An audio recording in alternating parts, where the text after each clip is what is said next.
Hello friends, মৌসুমি রান্নাঘরে তোমাদের সবাইকে অনেক অনেক স্বাগত। তো দেখো, আজকে আমি লাউয়ের রেসিপি নিয়ে চলে এসেছি।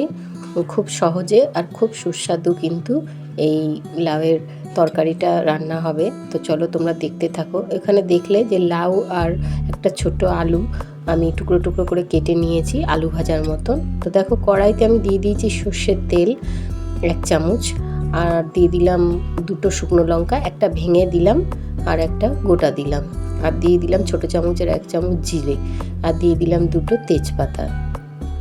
দিয়ে এটাকে একটু ভালো করে নেড়ে চেড়ে নিতে হবে তেলের মধ্যে। এই যে এইভাবে নেড়ে চেড়ে যখনই আমাদের একটা বেশ ভাজা ভাজা এই শুকনো লঙ্কা আর জিরে একটা ভাজা গন্ধ বেরোবে, তারপরেই আমরা লাউটাকে দেব।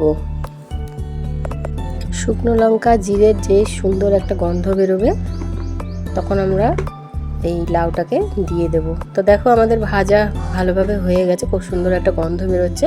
এবার আমি এই লাউ আর আলু যে কেটে রেখেছিলাম সেটা দিয়ে দিলাম কড়াইতে, দিয়ে তেলের সাথে খুব ভালো করে আমি একটু ভেজে নেব লাউটাকে, লাউ আর কুমড়োটাকে।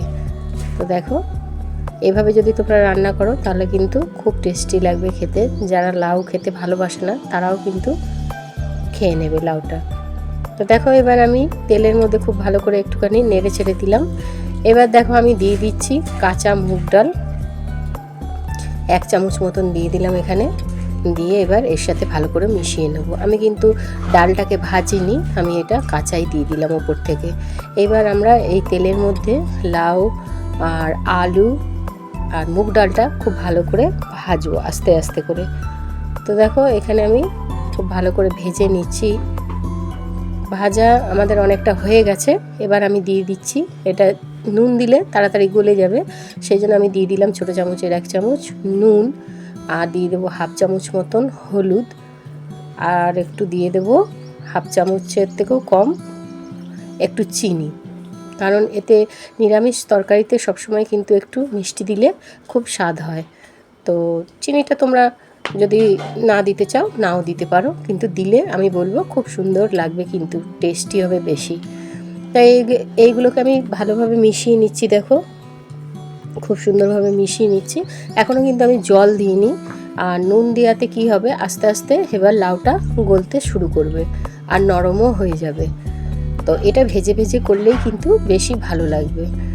আর দেখো, আমাদের কিন্তু একটা ভাজা গন্ধ বেরোচ্ছে।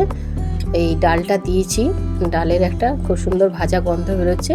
যখনই দেখবে ডালের একটা ভাজা গন্ধ বেরিয়ে গেছে, মুগ ডালে কিন্তু ভাজার একটা গন্ধ বেরোয়, তো তখন তোমরা জলটা দিয়ে দেবে। তো এখানে আমি দেখো 1/2 কাপ মতন জল দিয়ে দিলাম। খুব বেশি জল দেওয়ার দরকার নেই, কারণ এই রেসিপিটা কিন্তু একটু শুকনো শুকনোই হবে। তো এবার জল দিয়ে আমরা ঢেকে দেবো, এটাকে ফুটতে দেব, খুব ভালোভাবে সিদ্ধ হতে দেবো। তো দেখো, আমি ঢেকে এখানে রেখে দিয়েছিলাম। দেখো, জলটা কিন্তু পুরো শুকিয়ে গেছে, তোমরা দেখতে পাচ্ছ।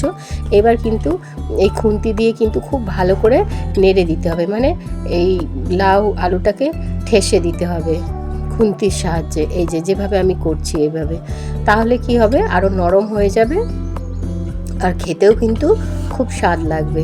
এইভাবে দেখো, যেভাবে আমি করছি এইভাবে কিন্তু যদি তোমরা করো এই রেসিপিটা, তাহলে কিন্তু খুব সুন্দর লাগবে।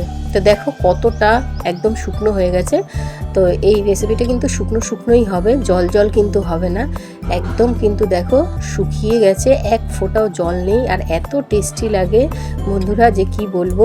ভাত রুটি যে কোনো জিনিসের সাথে তোমরা এটা খেতে পারো। রুটির সাথে তো খুবই ভালো লাগবে, আর গরম গরম ভাতের সাথেও কিন্তু দারুণ লাগবে খেতে। তো আজকের রেসিপি দেখো আমাদের একদম রেডি হয়ে গেছে। এই যে আমি বাটিতে নামিয়ে নিয়েছি, তোমরা দেখতেই পাচ্ছ যে কতটা শুকনো আমি এটাকে বানিয়েছি। তো ফ্রেন্ডস, আমার রান্না যদি ভালো লাগে লাইক শেয়ার কমেন্ট করো, আর সাবস্ক্রাইব করার জন্য অনুরোধ থাকলো।